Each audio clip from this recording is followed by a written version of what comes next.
তুমি যখন ছোট ছিলে তখন মা বাবা জিজ্ঞেস করতো বড় হয়ে কি হবি, আর তুমি হয়তো বলেছিলে ডাক্তার, ইঞ্জিনিয়ার, না হলে যা সবাই বলতো সেটাই। কিন্তু এখন এতদিন পর নিজেকে জিজ্ঞাসা করো তো, সত্যি কি এটা তোমার চয়েস ছিল, নাকি অন্য কেউ তোমার হয়ে চয়েস করে দিয়েছিল? যদি এই প্রশ্নটা তোমাকে একটু হলেও নাড়া দেয়, তাহলে আজকের ভিডিওটা তোমার জন্যই। 3 ইডিয়টস আমরা সবাই দেখেছি, হেসেছি, ইমোশনাল হয়েছি, কিন্তু এই মুভির ভেতরে এমন 3টা লেসন আছে যেগুলো আসলে সরাসরি আমাদের লাইফের সাথেই কথা বলে। লেসন 1, নাম্বারের পিছে ছুটিও না। মুভিতে র্যাঞ্চো একটা কথা বলে, সেই কথার সারমর্ম ছিল এমন, কাবিলিয়তকে পিছে ভাগো, সফলতা ছক মারকে তুমহারা পিছা করেগি। মানে হলো ভালো নাম্বারের পিছে না দৌড়ে নিজেকে যোগ্য করে তোলো, তাহলে সাফল্য আসবেই। সত্যি বলতে ছোট থেকেই আমাদের শেখানো হয়েছে জিপিএ 5, A+, ভালো রেজাল্ট, কিন্তু কতজন সত্যি বলতে পারবে যে যা পড়েছো তার আসল কনসেপ্ট কতটা বুঝেছো?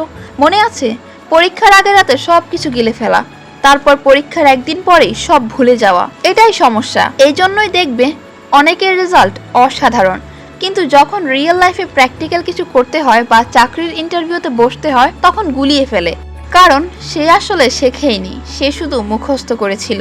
লেসন 2, নিজের প্যাশন ফলো করা। ফারহানের গল্পটা মনে আছে?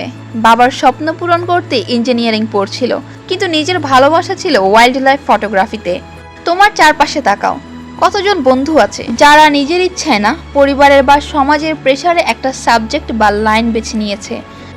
ডাক্তার ইঞ্জিনিয়ার না হলে ভবিষ্যৎই নাই, এই কথাটা কতবার শুনেছো, অথচ কারো রিয়েল ইন্টারেস্ট থাকে ডিজাইনে, কিংবা কারো ব্যবসায়, অথবা কারো লেখালেখিতে। কিন্তু সেই প্রেশারের ফলে রেজাল্ট কি হয় জানো?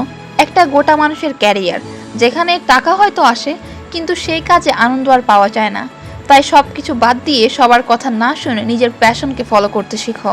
রাতারাতি সফলতা হয়তো আসবে না, তবে সেখানে তুমি আনন্দ পাবে, আর যে কাজে আনন্দ পাওয়া যায় সেই কাজ করতেও কখনো আলসেমি লাগে না।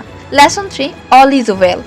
অল ইজ ওয়েল এটা আমরা কতবার শুনেছি, কিন্তু এটা একটা মজার ডায়লগ না।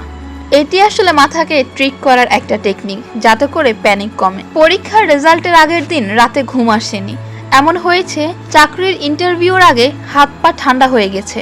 এটা সবার সাথেই হয়, কিন্তু মজার ব্যাপার হলো বেশিরভাগ সময় দেখা যায় যেটা নিয়ে এতটা ভয় পেয়েছিলে সেটা বাস্তবে অতটা ভয়ঙ্কর ছিলই না।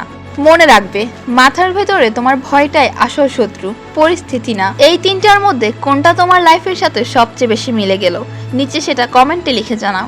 আর যদি মনে হয় এরকম আরো মুভি থেকে রিয়েল লাইফ লেসন দরকার, তাহলে চ্যানেলটা সাবস্ক্রাইব করতে পারো। নেক্সট ভিডিওতে আরো একটি চমৎকার মুভি আসছে। দেখা হচ্ছে পরবর্তী ভিডিওতে।